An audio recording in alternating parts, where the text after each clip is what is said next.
Prime Minister Tony Abbott.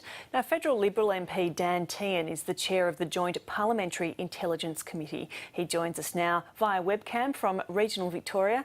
Mr Tehan, thank you very much for making time for us this morning. Pleasure, Eliza. What do you make of these two arrests and charges in Sydney overnight?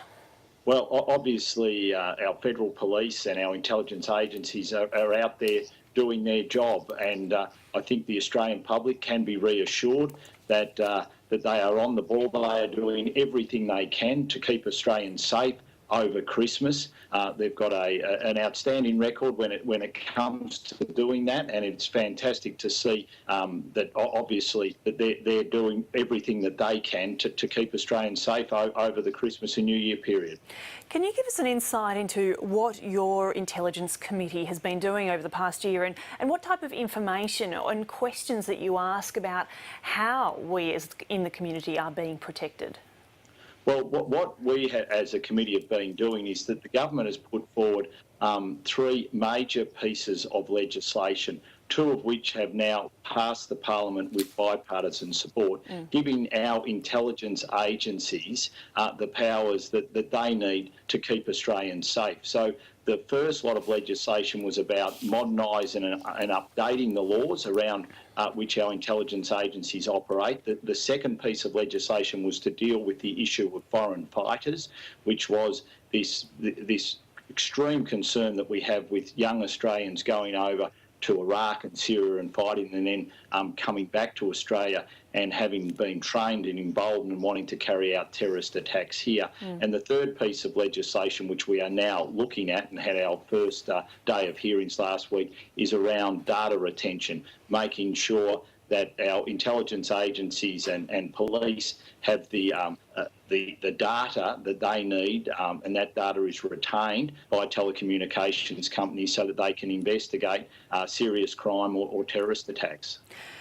Mr Tehan, over the year, of all the information you've heard, what is your biggest concern about the threats posed in Australia? Well, the biggest worry, and sadly we saw this with the Sydney siege, was something which was highlighted by the former head of ASIO about 9 months ago, and that is these lone wolf attacks. It is extremely difficult for the police and intelligence agencies to deal with these lone wolf attacks. It's something which ISIL or Daesh are encouraging through the internet, and it's extremely difficult to deal with. And it's why the Prime Minister was out yesterday just making sure that Australians are aware that there still is a threat, and telling Australians that please, if you do have any information or anything which you think is suspicious, please ring the national hotline and report that to authorities. There was a lot of question marks over, particularly last week, about if you had these lone wolf attackers as such, that they can sort of just launch onto the latest ideology that's going around on the internet and call them and sort of become part of that global jihadi movement. Is that the big challenge for our security authorities here, to just sort of try to monitor all the material that is on the internet? Well, look, it's one of the most significant challenges they have. Obviously, they're dealing with multiple challenges, but this one, it presents unique things that they have to deal with and be aware of, and that is and that it makes it very difficult for them. So this is one of the things, obviously, that they're warned about. It's why we need strong community support and help in trying to deal with this threat. It's why the hotline is there, and it's why police are out there appealing to the community that if you do see something that is suspicious, that the community can help by reporting that. There's quite a lot of anxiety, I think it's fair to say, in the community, particularly in light of the Prime Minister's comments last night that there is that increased chatter. Are you confident that our authorities are keeping up with the threat as it becomes, quite difficult to track? Well, look, as a government, we put extra resources this year towards our intelligence agencies. We gave them, over $300 million to be dealing with the increased threat. We've also given them new powers, including new powers when it comes to control orders. So we are doing all we can to make sure that we are keeping Australians safe.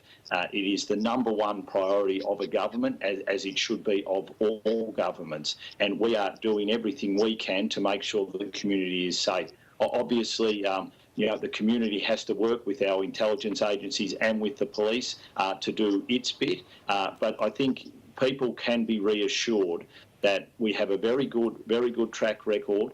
We have, I think, the best intelligence agencies and the police force worldwide. So we are doing everything we can to keep the community safe. You mentioned the foreign fighters bill before.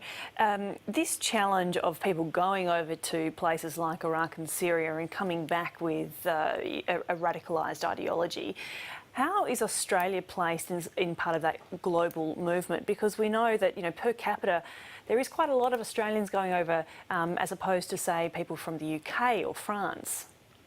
Well, look, there has been, but that is why the government has acted so strongly on this. I mean, in many ways, we've led the world in our foreign fighters legislation. Other countries are now looking at what we've done. So it is a concern, it is a worry. When we looked at Afghanistan, for instance, and people that went over there and fought and came back here, and their record then of trying to attempt to do something back here, each of which was thwarted. So the government has recognised this as a problem and has sought to deal with it. And the foreign fighters legislation, in many ways, it was a world first in dealing with this new type of threat. Dan Tehan on the line from regional Victoria. Thank you very much for making time for us on Christmas Eve. Eliza, absolute pleasure. A Yazidi